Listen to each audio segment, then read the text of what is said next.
Baby, I call in the dead of night, but you don't need it like Okay, so let's just try to make an example for what would be like a full day of music video shoot, maybe like 3 locations, something like that. Whatever you're shooting, these principles can still apply, so just run it down with me and hopefully this can be helpful. So for pre-production rate, some people do it as a fixed cost kind of expense, but for this example we're just going to do it as like a rate. So let's just say for example $20 and you work on the pre-production for maybe 4 hours, so you got 80, right?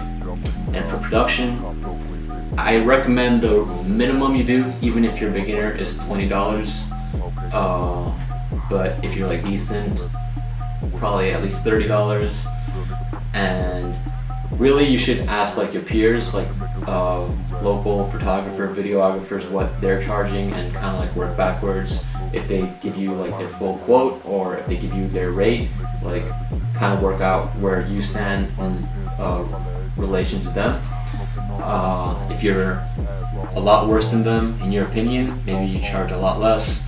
Maybe if you're better than them, or if you're just about the same level, maybe you charge like a very similar price because they maybe have like a network or continuous work going on, which allows them to charge more because they actually don't have the time to work with other people unless they can pay their price. So having more work and having less time definitely increases your rate. So if you don't have many clients and whatever, maybe your relative rate to other creatives is a bit lower despite like having similar skill and equipment. So for this example, like beginner-ish, let's just say $30. And for post-production, for most first world cities, I recommend at least $50. But it can at least $50 like if you're decent, you know. So let's just say $50. And commute, like maybe let's just say $10. So it's a full day of shooting, so 8 hours, and then post-production, it always is more than the production in my experience. Let's just say it's like a pretty simple edit, let's say 11 hours. Let's just say 12. And then commute, let's just say 2 hours of commute, or maybe 1 hour commute. And this is not counting the time that you're in the production. So maybe you're in the production and you're shooting on 3 locations, so you drive from one place to another place. That's not counting that time. That's the time outside of the 8 hours that you spend with talent, clients, whatever. So the total rate is around $930, almost $1,000. And this is like what I would recommend for like a first world city, usually in the US, but first world city anywhere really. And then for your expenses, let's say travel expenses, let's say your gas, let's say $15, just like an example. And then let's say you're shooting with the A7 III, the Sony A7 III, that's what I shoot with. It's a pretty common camera, and like I said, I should look up the day rate for it. So I use ShareGrid to look up these prices. There's also kitsplit, and you can also look up like your local gear rental spots, but ShareGrid and kitsplit are like peer-to-peer rental spots, so like Airbnb but for camera gear. So around $50 it seems like in the LA area. So let's say $50, and usually a camera I'll do full price, but for everything else I'll do a bit of a discount. So let's say we're shooting with the Sigma 14 to 24. You could probably get it for $30. Yeah, $30. So let's say $20. 14 to 24. And then maybe you're also shooting with 35 and 85. This is just example, but in this case I would maybe do a bundle kind of deal and just say $30 for both lens, something like that. And like a Ronin S,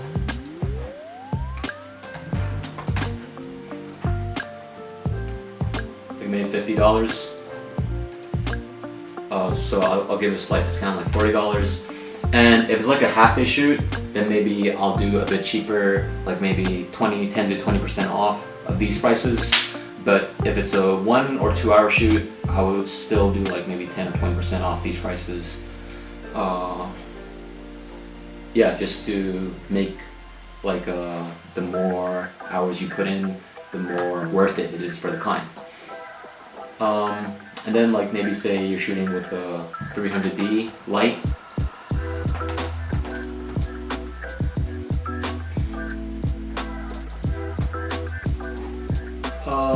Looks like around like $50 maybe. And maybe you probably got like a softbox as well, so let's just say $70. And let's say missed items, like maybe you have a extra light or something, a cheap light, and then maybe you have like gaff tape, like light stands, whatever, let's say $50. And also you always want some like wiggle room in case like your client wants a little bit more out of something else. And then maybe you have a PA, BTS shooter as well. Maybe like someone with like really no experience at all, has like just trying to get more experience and stuff. He really wants to work with you. Maybe you got like 1-2 music videos under your belt and this guy really wants to work with you. He's a local creative, so he probably doesn't have like any work experience at all, and you can kind of take him on and collab with him at whatever, but definitely pay him like a decent rate. And I say at least like, this is pretty low, but $240, let's say, minimum. Now let's say $270. Yeah. So almost $1,500 is the full price of this full day music video shoot. Maybe 3 locations-ish, and yeah, this is considered low budget. A7 III is not like a super good camera. It is a really good camera, but it's not like super good. It's capable of a lot, but if you're like talking about a really decent music video, it's probably shot with a cinema camera, and the rental rates for these would probably go up to the 3 digits, and you probably have more crew and stuff. So yeah, like these shoots can get pretty expensive, and hopefully this can help you explain to your client why these things are justified. And yeah, just so going over my tips, so like one of my tips was just to ask your peers what they were charging and kind of work off that, just to determine your own rates. And then for your contract, you should definitely have a contract all the time. You should try to put in your contract 50% deposit before anything happens. Maybe if you're a total beginner, you don't have like that business reputation, so maybe you do like 10 to 20% deposit up front. And within your contract, you should also say that you're only doing X amount of revisions. Personally, I do around 2 complimentary revisions, because you don't want your client to be like doing 10 revisions, right? And then your allotted hours for editing 12, maybe you spend like 15 hours at the end because of all the revisions. So definitely put that in your contract as well. And there's a bunch of other stuff you should put in your contract, but these are just ones that I find are important pertaining to money specifically. You should also put like any unexpected expenses come out of your client's pocket. So and then this is the last tip I have. This is a personal tip. I think maybe some creatives will disagree with this, but you should work this out, and this is your price, your quote that you give to your client, but you should also have a price in your mind that you're like willing to accept, like a bit lower than this. So maybe like a 10 to 20% discount. And this like depends on a lot of things, like if there's like non-financial incentives going for this project and you really want to do this project, whether it's like good for your portfolio or you get a lot of creative control, it's like creative fulfilling, maybe it's a network opportunity, or maybe it's like, or maybe you get like a lot of exposure or whatever. I know that gets like memed on, but it's like definitely helpful and stuff. But yeah, just I recommend having like a base price that the absolute minimum you would accept for a project. Obviously this is what you're worth, your full price is what you're worth, and some people will say don't settle for less than that, but personally, especially if you're a beginner, I recommend having like a minimum price that you're willing to sell for. And don't go below that, because if you don't set like a minimum for yourself, maybe you'll go way too low and end up regretting it, right?